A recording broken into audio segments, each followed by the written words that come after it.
Hi everybody! Hello! Welcome back to the second episode of the Tidalwave Afterwork Podcast. My name is Patrick Damiani. This is my good friend Marc Maurer. Still Marc Maurer. Still Marc Maurer. How have you been? Good. Nothing special. It was hot. Special. It's summer. It's hot. Yes, and we complain because that's what we do. But we are cool, so summer can be hot. And we don't care. But I do care about cool questions. Do we have cool questions? We have cool questions. Then let's see. What do we have? Shall I start with the first question? Thou shalt starteth. Okay. We have a question from Unknown. Unknown. Yeah. Well. The question is, what's the best way to learn how to be a music producer / engineer, and are audio schools a good option? Okay. Audio schools, yeah. These are coming more and more. Mm-hmm. Many people want to be music producers, which is cool. More is more. How can less be more? More is more. And there are more schools. Well, I think that the best way to learn the craft is, as with any craft, is learning by doing. Nothing beats experience. Nothing beats time spent doing things. Starting things, doing things, and finishing things. I think we both were more or less learning by doing, with some mentoring. Yeah. In minor ways in my case, but yeah, basically just learning by doing. And just learning out of frustration, really, just like failing. Yeah, just trying better. Yeah, failing. Doing stuff and being like, this sucks. It sucks so bad. Why? And then you do it again, and it sucks a little less each time. And then you start to figure out, like, well, I can get information from here and there. And also, I think, well, at least in my case, there was a lot of like mentoring in a very passive way that at the time I wasn't really realizing, because the thought of becoming an audio engineer came way later in my case, because I used to play in bands most of the time. It was not a decision. No, I'm going to. Yeah, when I grow up, I want to be. No, it wasn't like that. So I was but we were like self-producing records, and I had the privilege, looking back now in retrospect, to have a guy in my band, Hannes Oberhauser. Shout out if you're watching this. Hannes. Who actually helped me a lot, and I think him and myself, without even realizing, because he was just ahead of me, still starting out, but ahead of me enough. So and also at that time, like a big brother, you could look up. And the good thing, I think, was I was a drummer, so I played in my takes first. I was finished. I think we took 2 years to make this record, which is also a typical thing that you do in the beginning. But that meant, without me realizing, I basically became somewhat of an assistant for 2 years, and learned so much without even thinking, I want to do this. I just wanted to finish our damn record. Yeah. So that was very healthy for me. Well, I think you should, if you consider being a master at your craft, you have to learn stuff. You should learn principles of acoustics. You should learn how instruments behave, how other people record instruments. Today, it's a great time to start this, because you have YouTube. Mm-hmm. I've learned to be a good woodworker just learning by YouTube and doing thousands of hours in the workshop. But you can learn by yourself today. When I started out, I think YouTube didn't even exist. Yeah. So you had books. Yeah. There were people that you asked, how do you record a cajon? Do I put an SM57 in the hole? And it's like, well, obviously you won't do this, but I asked a lot of questions and I got answers, or I didn't get some, and I tried and I failed and I did. But nowadays you can learn by watching videos and doing. The most important thing is it is doing it or replicating and finding your own twist to things. But you need to get some kind of theory you have to know what you're talking about a little bit. Yeah. You don't have to know how to deconstruct a compressor and rebuild it. Yeah. But it's nice to know what it does more or less and how to apply it. But, Totally. Yeah. Doing. The doing thing is big, because I also just thought that there's just no like substitution for doing practice and doing it. And a lot of times I feel like the problem is, even when I talk to like a little bit younger guys than myself, they're like, I watched 20 videos about compressing snares, and then I'm almost like, how many snares did you put through your compressor? Like none. Hey, I watched 20 videos of a drummer playing drums. And how good is your drumming now? Well, non-existent. Yeah, so this exactly the same thing. It's like learning an instrument. It's a simple principle, but people get it wrong all the time. You just have to do it and just realize what it is doing. Like, and now the school thing. I know from a couple people that I know that have visited courses like or online courses of audio engineering schools, and it is, let's say, a compact way of getting basics, maybe. Yeah. But it's like learning an alphabet and learning some basic vocabulary. But I think if you want to be a good writer, write a book or something, there is much more to it. For example, one thing that always I saw a little bit critical is like they do mix practice, but they get perfect recorded takes. oh yeah. Or you go to like something like Nail the Mix or something. I think you can get multi tracks, which are awesome. Yeah. Apparently, I have never used them, but you get really perfect recordings and everything. So you pull up the faders and everything is already great. I learned the most by trying to fix shitty takes Absolutely. and bad musicians and my horrendous recordings in the beginning. It was just terrible. It was a nightmare, and it was just like trying to fix stuff and make it happen somehow. You learn a lot by doing mistakes and fixing crap. Absolutely. And I mean, also, this not only goes for the technical part, but I also think when you are in a school, I mean, I didn't attend any school, but my imagination of that surroundings is like, not only do you get like signals that sound great from the get-go, but also you are in a very controlled room with people clinical. It's clinical, compared to recording a shitty punk band from your local town, where it's like, not only do you get crappy recordings, but maybe the people are also difficult, and it's stressful, and there's time restraints, and all that kind of stuff that also plays into the role of the producing part and managing people. And that's the stuff where I feel like, how do you learn that when you are not in a real situation where maybe you have the greatest singer in the world and he really wants to record his stuff, but maybe he's just, I don't know, he's just difficult, crazy a little bit, whatever, but he's a great artist, so deal with it. You have to go through that stuff, I think. Yeah, the recording stuff is a lot of psychology. Yeah. It's a lot of psychology. I don't know if that's something that you learn at a audio engineering school. You learn like, what is dithering? And what is a reverb tail? But what is a sensitive singer who is afraid of standing in front of a microphone and is not used to have headphones on and doesn't hear himself, and a lot of stuff like this? How do you get a good performance out of a sensitive other human being who is stripping down basically emotionally? You can sit there with your rule book and be like, what do I do? What do I do? What do I do? But like, there's no like rule book solution for that. You just have to figure it out. You have to do it and try it. So to recap this, it's like audio engineering schools are a good basic. You get a compact knowledge, but it's only a little part. Most of the part is doing, watching others do. What I did, I had clients that asked me, hey, can you tell me a little bit how to mix this and that? And I said, come on over, we mix one of your songs. We take a little bit more time, double the time or something. And I explain everything I did.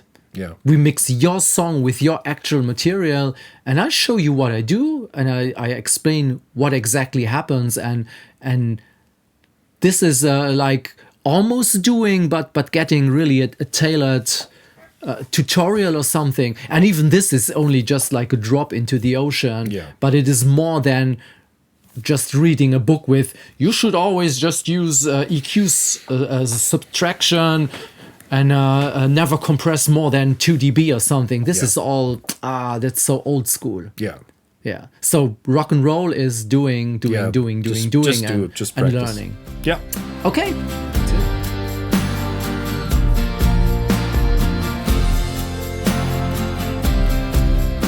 Okay, welcome back to the second question.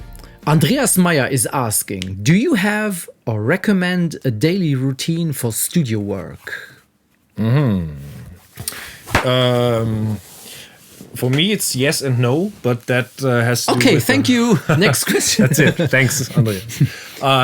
Yes, in terms of I really like to get up in the morning and just work just like everybody else does, because this is still work that we are doing. We are not just partying all day. It's still work. You're not? I am. Yeah. I mean, I'm partying while working like internally, just dancing with myself. No, but seriously, I think the point is that there's so many sides to this job that are really awesome and it's a lot of fun, but there are also just tasks that are just boring as hell. Just like the typical example would be like editing something or tuning vocals or just stuff where, like I just have to go through it. It just has to be done. Sometimes that still can be fun, but yeah, what I mean is like you can't just be like, I just want to do the stuff that's fun today and then no, I really try to be focused and plan out a week and be like, okay, what do I have to do? What are the deadlines? Just do it and just like set standards for yourself and be like, I start at this time, I work this long, I have an order that I do things in.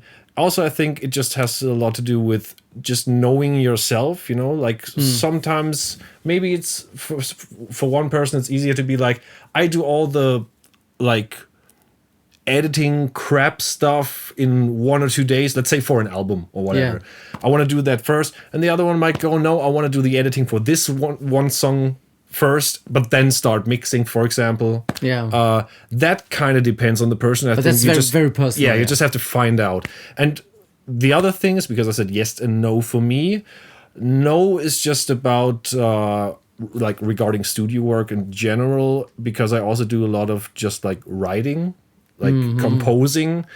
And there's a little bit different because there's like some things, it depends on the job where you can force yourself to write.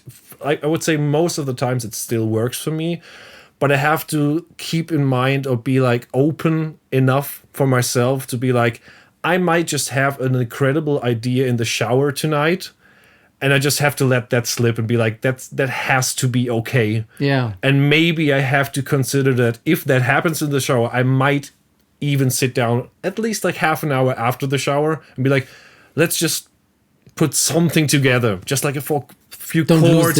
Don't lose the idea. Yeah, just don't lose the idea. But that's like the only thing I can think of where I would have a little leeway with what I'm doing. So except of this, your daily routine is like start at roughly the same time, end at roughly the same time. Yeah. I for me it's the same. I get up at my alarm is 6:30, and I come here, start working. It's like early in the morning. I find that no one is calling you, no one is sending an email. Everyone is still sleeping. Good point.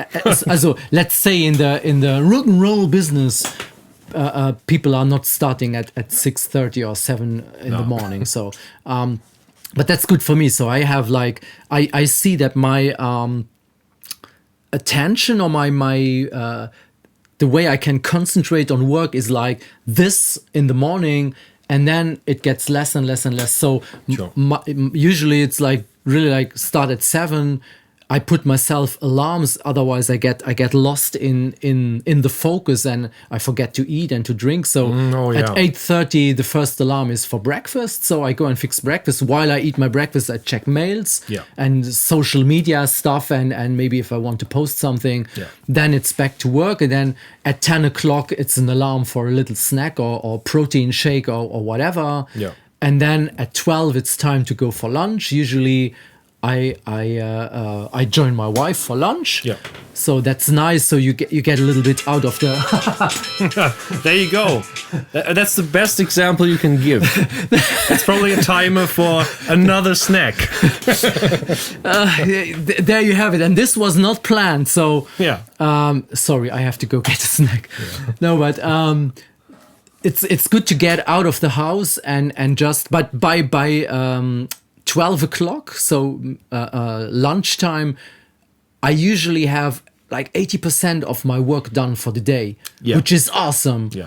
Because I know that when I come back an hour later, then my concentration is lower and I really have to drag myself. It's a little bit different with recording because it's different. I feel that's more relaxed through the day, but mixing this is so intense. Yeah. If you dive in, at least for me. Yeah. So that it's like from 1 o'clock until 3 or 4, then I have to be done. Yeah. Then it's only some business stuff and writing an invoice or doing some tax shit or cleaning up. Of course, someone has to do this clean up and so that's basically it. But it's really like every day I try to make it the same. And whether I have clients or not, I ask, okay, let's start at that time.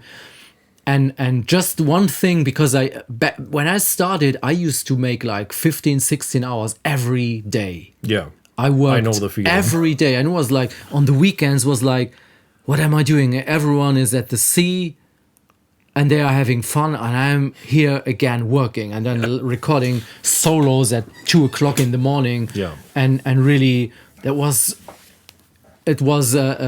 bad to a point that one day I woke up after 7 weeks of this and I had like tinnitus, I had distortion in one ear and I was miserable. broken down and it was in my end 20s or something or mid 20s. And I went to the doctor for he said like cancel everything for next week, you're going to hospital, and I recovered completely fortunately, but I took the lesson that I said, okay, why should I be the slave to my work? Yeah. So then from then it became my routine. I start early in the morning and I finish at 5 o'clock or maybe 6. So there are exceptions, but do this, I work 6 days a week. Yeah. And Sunday is off and it's holy. Yeah. And you need things like this. You need boundaries. That's what I was about to say. There's like everything in life. Yeah, I think for me, because I didn't start like this. I was the same as you and worked way too many hours and all that kind of stuff and I had no structure. But once I started figuring out I need some structure, I think the biggest benefit, aside from being more productive for me, was that when I stopped working in the day, that all the time afterwards, I didn't have this feeling of like guilt, because there's a sense, especially when you're like collaborating with people or people are expecting something from you and then they're calling you up or writing you messages like at 8 at night or whatever in the evening. And there's this tendency to be like, oh shit, I should answer. But you have to separate. Yeah, when you have this strategic plan, you can just be like, all right, tomorrow. It's way easier to just, put that stuff off. If you don't have a strategy or a plan, you tend to just accept everything. Yes. And that's really bad and really dangerous, just like you said. Yeah. So, yeah. But boundaries are. And I may ask a very last little thing is, because I thought about routines and stuff. Routine is also about discipline. Yeah.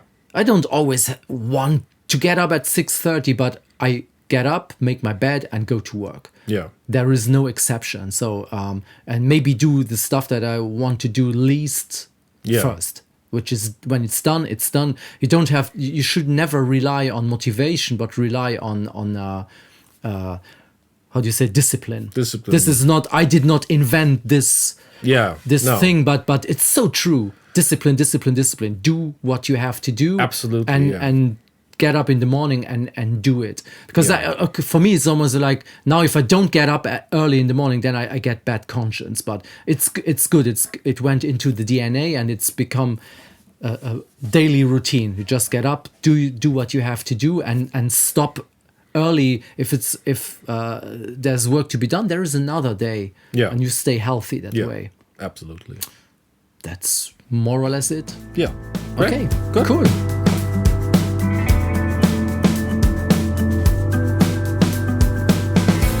We're back in action. And we have another question from our dear friend Alex Frey. Alex Frey. Hello, Alex. Hello, Alex. Alex is saying, it's kind of a long one, explain the mix visually in a hand-drawn A4 landscape image where lowest frequency is the bottom and the highest the top, and the width is the stereo width. Which space does which instrument occupy? You explain that comprehensively, you get 1 million views, because that's how you can make everyone understand. Nah. Okay, Alex, we have to clarify something here. You are looking for, at least that's what I'm hearing, you are looking for a shortcut or the magic formula. Cheat code. The cheat code. The secret stuff that the industry doesn't want you to know of how things are supposed to be. Producers hate this trick. Yeah, producers hate this trick, especially number 10. Yeah. I think I know what you want to know, but there is just no answer to this question. There is no answer. It's like comparing evil black metal band to an acoustic singer-songwriter guy. Yeah. So the one thing feels like it's only mids and treble. Yeah. And the other thing is just one instrument where the guitar takes a lot of space, even in the lower frequencies. So which means the guitar is always left and the hi-hat is right and the tambourine is always below the bass drum. Yeah. Which is not there. No. Which means, no, there it is just no, depends. It just depends. Let's say I think I know what you want to hear, but the only maybe general advice that you could give is something like try maybe to get an even balanced mix, kind of. If you have some shaky stuff here, put some shaky stuff there. If you have some to get a nice stereo spread. If you're recording cymbals on a drum kit, try to even those out, that not as one, the left crash is in the middle and the right crash is on the outside, stuff like this. And maybe, from the bottom to the top, a solid fat low end is only possible if you keep it clean and tidy. So maybe you just leave bass drum and bass down there and cut off all other crap down there. Yeah. And in the top, the same, leave space for the cymbals and maybe cut off some crap from the guitars and synths and stuff, so that some instruments that need their space are not cluttered up. But except from that, it's art. Yeah. And which color should you paint a house? Yes. In? Okay.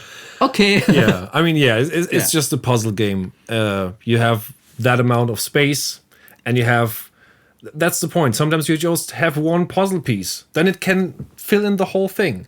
Sometimes you have 100 puzzle pieces and then you gotta make decisions. Maybe sometimes even the puzzle piece just has to leave.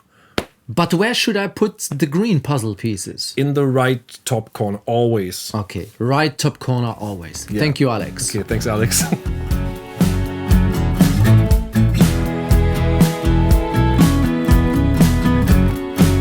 Okay, let's continue. We have a question from Alexander Rabets. Hello, Alexander. I most probably pronounced it wrong, but yeah. Do you have any tips, tricks, and aspects regarding extreme vocal recordings? If you want to extremely record vocals, what do you do? Just be very extreme. Very extreme. Everything you do. And record extremely. Yeah, no. But I think it's scream vocals, growl, black metal, death metal style vocals. That's what I thought as well. Yeah. You are you can sing that way as well. So how are you recording your scream vocals, and what do you want to hear when you are the artist? It's pretty much the same thing as with clean melodic vocals. Yeah. I like to have a lot of compression on my headphone mix when I record, because that's the way it's gonna come out at the end of a mix probably. And that's also the other answer to the question, is like to make it sit in the music, just distort heavily or saturate or compress or limit, whatever, because the thing is just vocals are still, if you're screaming and you think, well, it's screaming, but that's my laptop. it's still very dynamic, and you have to push through, mostly in metal, very undynamic guitars. Everything is distorted, everything is loud all the time.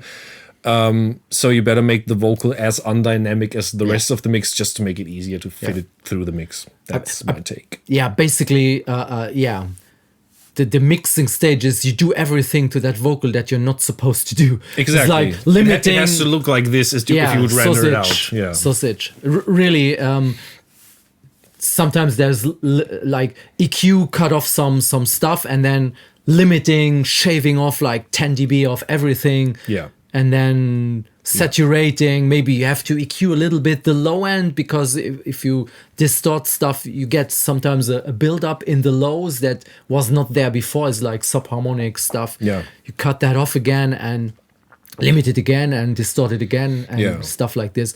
And then treatment-wise, I say delays or room and stuff, maybe it depends. Like with other vocals, if you want to keep them in your face, maybe use more delay stuff so that you keep the dry signal separated from the room.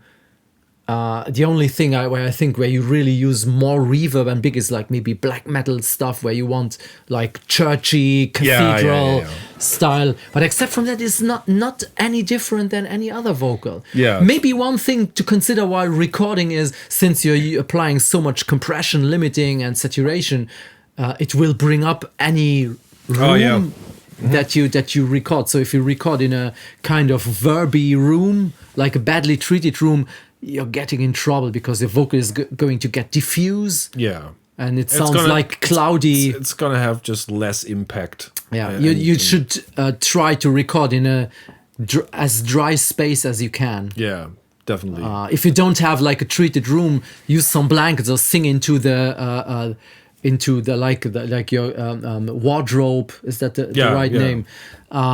Just use some blankets around, put up mattresses, bed mattresses around, so that it's really tight and dry. Yeah. And you can still reverberate it later then. Yeah. Also another thing, I mean, this is like a general thing for any audio signal when mixing, but I was just thinking the amount of compression that you actually need to make it sit in the mix can be so crazy that I just would advise, as with any other source, don't look at the meters when you're compressing. Like, because just if you look, you will be like, oh, that's 15 dB. Nah, that can't be right. If it sounds good, it is right. Yeah. So just like a little. Don't be afraid of the red clipping lights. Yeah, it can be your friend sometimes. Yeah. Okay. Red is your friend. Cool. Thank you. Thanks.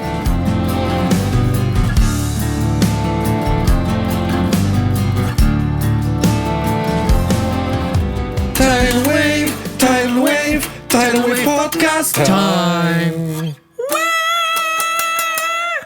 We just composed the official podcast hymn. It's gonna be the new intro in every episode, but it's gonna be 5 minutes long. Yes. Speaking of 5 minutes, Nikos. Nikos is asking. Hi, Nikos.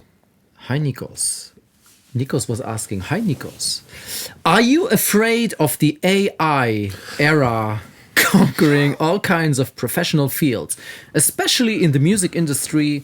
Or do you believe that the human element will always be needed and that there is no reason to worry? AI, also known as artificial intelligence. Yeah. I would be happy to have any kind of intelligence. Mm-hmm.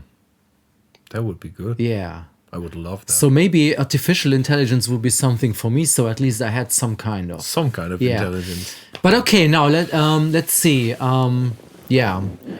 AI is certainly referring to AI is writing new songs and mixing and producing and everything. Yeah. Have you ever heard a song made by AI? I've only seen crappy videos where something is always off. Yeah.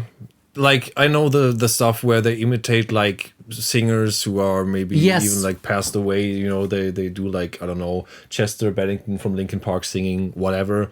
But that's like okay, that's whatever. Like, I don't know. And writing, I mean, yeah, it's like it's like the MIDI chord packs. I mean, they are fire, MIDI, bro. MIDI. I mean, you know, sure thing that AI can like write some chords and stuff, and probably also some impressive stuff. But I honestly don't worry at all, because I just feel like it's so natural and so human to be attracted to other kind of human, you know, like with anything in life, really. I don't like people. Yeah, me neither, but still it's like but you know what I mean? It's like absolutely. It's like interaction and anything, you know. In a conversation, you look into the eyes of somebody, or you look at a movie, or you I don't know. There's just a sensibility for this is another being. Yeah. And there's so much stuff in that, so much value that just cannot be substituted by some, I don't know, futuristic alien technology to me. The other thing is that even if AI is able to write great songs, of what interest is this for artists? None at all. If I'm a musician and I feel the need to express myself through music or through poetry or whatever, then I have to do this. And if AI is writing another poem or writing a song, I don't care. I still have to do my thing. We just coexist. And then this is one thing from the creative side. It's just something completely different. The need to express is not substituted by someone else creating. Yeah. And the other thing is AI taking my job mixing songs. I am not scared of this, because if I see what are all the steps I take to make a song happen. Yeah. Just to analyze and understand what's going on, edit the bass so that it's not rushing, so that it feels right, and getting the right amount of tuning maybe on a vocal just so that it sounds good and that it feels right. There are so many things than just like we have preset 007 and AI is It's not going to work. And then even if you feed like a multi-track into an AI machine and out comes a mix, which is okay, then comes the next thing. Then is the artist and says, yeah, but I want it more cinematic, or I want this one part something. Have you ever tried like with AI creating an image? It's like I saw this was like a meme thing.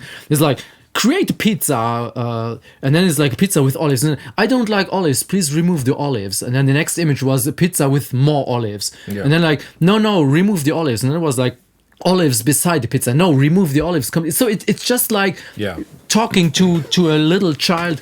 Maybe that will evolve, but it's just like interaction with an artist. And it's such an important. We already covered this a little bit before, the psychology between. Yeah. There is a learning over years and years and decades of being a human being and understanding the needs of an artist, of another human being empathetic. Is that a word? Empathetic? Yeah. Empathy. And really trying to feel what the other is feeling. And I was like, I know what you need. You need this kind of, and then I'm going to make it in a way that it works for you. Good luck trying that with IE. Yeah, and also I was thinking about the whole mixing thing. I mean, you can try to mix in the correct way, and we all know that doesn't even exist. It's subjective. But then the other thing is that even mixing and all that kind of stuff, it's a creative thing.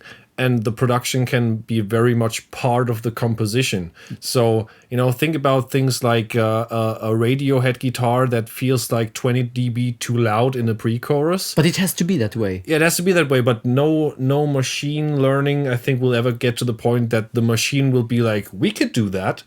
Yeah. No, it's got to be. There's got to be an intention, and that has to come from a human source. And also, I think it's just.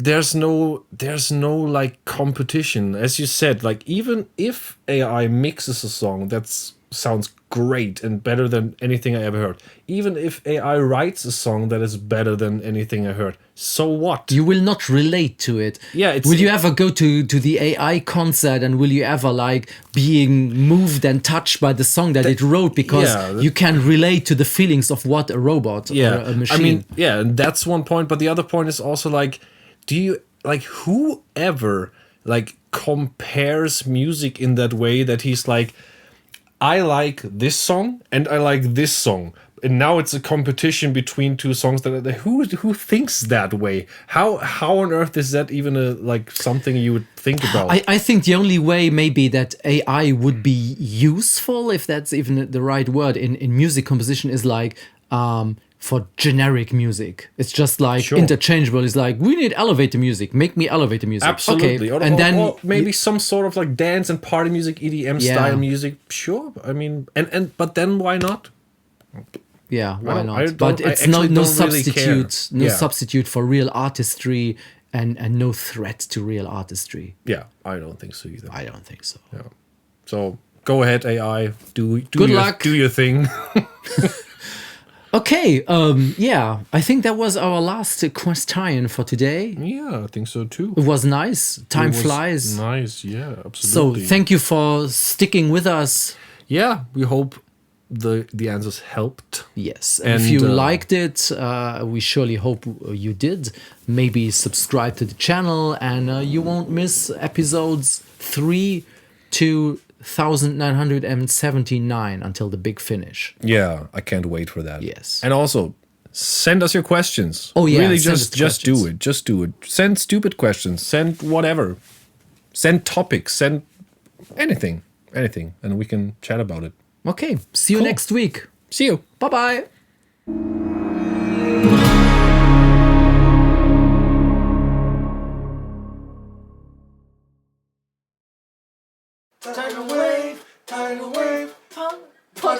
Tidalwave Podcast time.